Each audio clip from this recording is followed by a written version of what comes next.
Kamigawa Neon Dynasty has been out for a while now, and the weeb inside of me couldn't be happier. We got ninjas, mechs, waifus, and even this jellyfish thingy.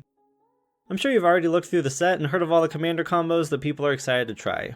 But there are some commander combos that are so janky you probably missed them. So today I'm going over the 3 jankiest commander combos you didn't notice from Kamigawa Neon Dynasty.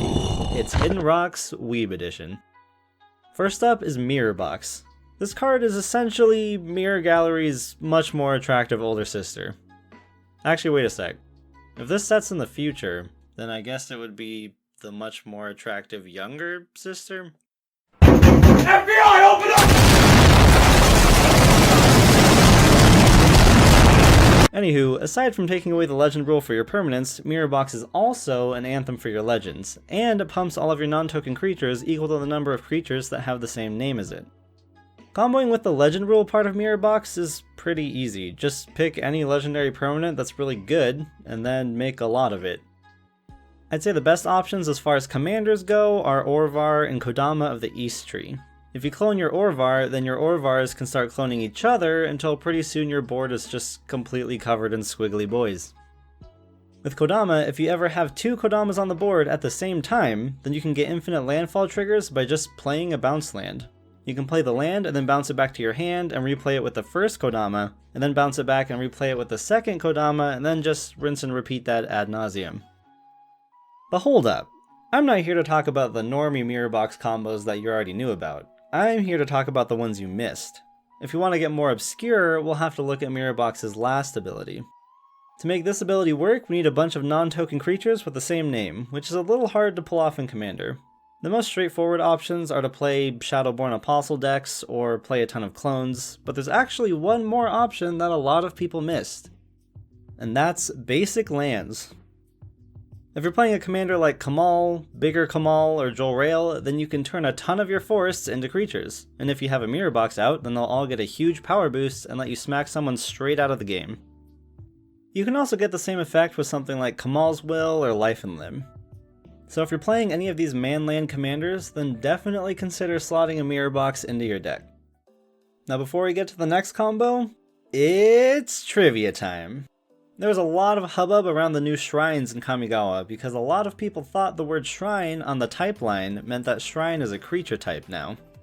But shrine is actually an enchantment type, like curse or saga.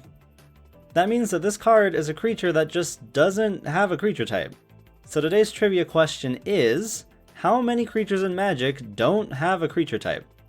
If you've been a fan of this channel for a while, then you might already know the answer to this one. Stick around to the end if you want to find out. Now back to the video. Next up we have Swift Reconfiguration. This aura has flash and turns a creature into a boat. I know it says vehicle, but in my headcanon every vehicle in Magic is just a boat. The combo that everyone was freaking out about was putting this aura on a devoted druid, and then making infinite mana by tapping and untapping your deboted druid, since your druid will never die as long as you never turn it into a creature. But I'm not a huge fan of this combo, because it just seems way too situational. Are you just going to run this random bad enchantment in your elf deck and hope really hard that you draw both cards at the same time? I mean, you can, I guess, but I don't think it's that good.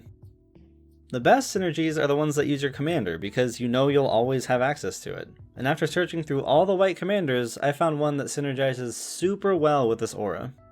Gen Arcanum Weaver lets you sacrifice an enchantment to bring another enchantment back from your graveyard.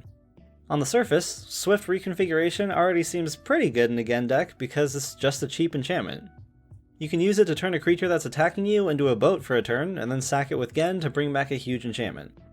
But there's a hidden level of synergy here that makes this aura even better in a Gen deck. You can play it on Gen himself to give him haste.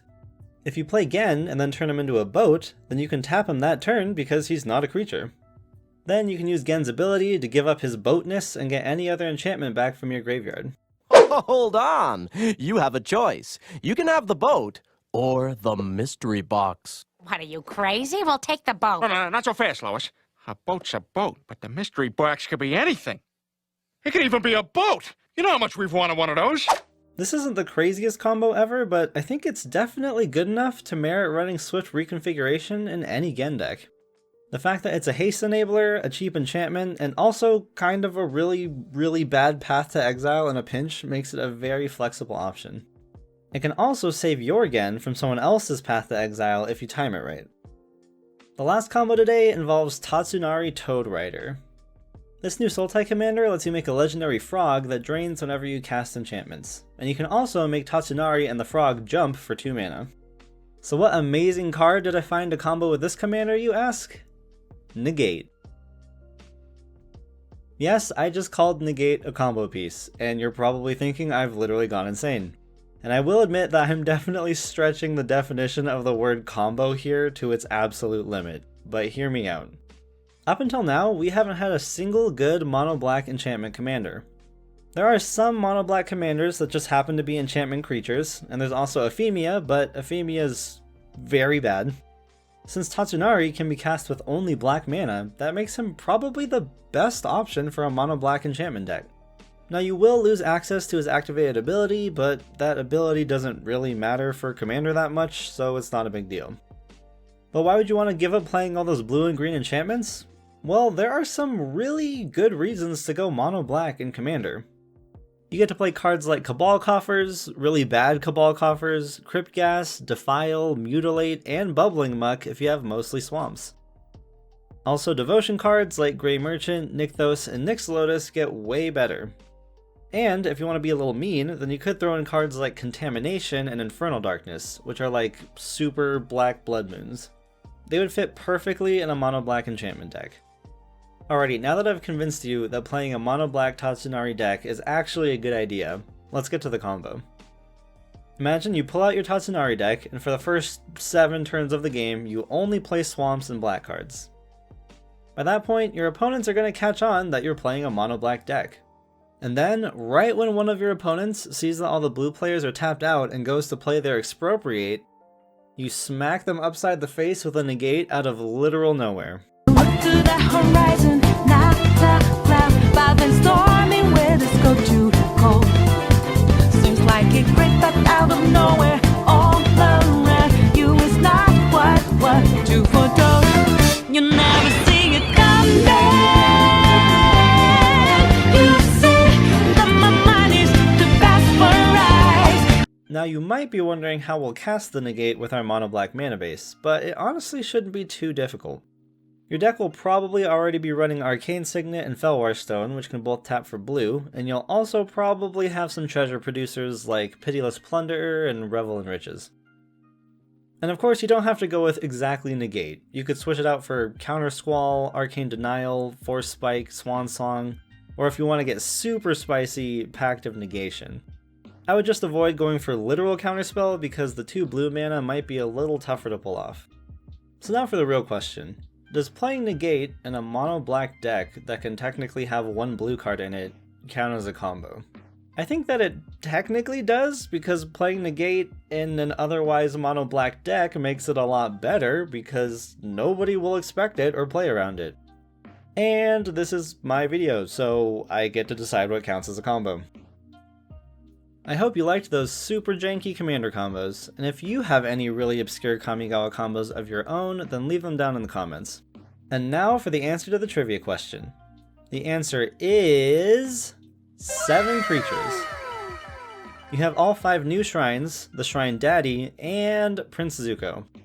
I know that Nameless Race says that it has the creature type Nameless Race, but it's been errata to not have a creature type. There's even a ruling on Gatherer that says this currently has no creature type, it's nameless.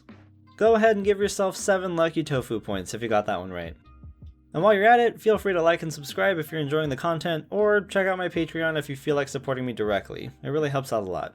And as always, thanks for watching. Tofu out.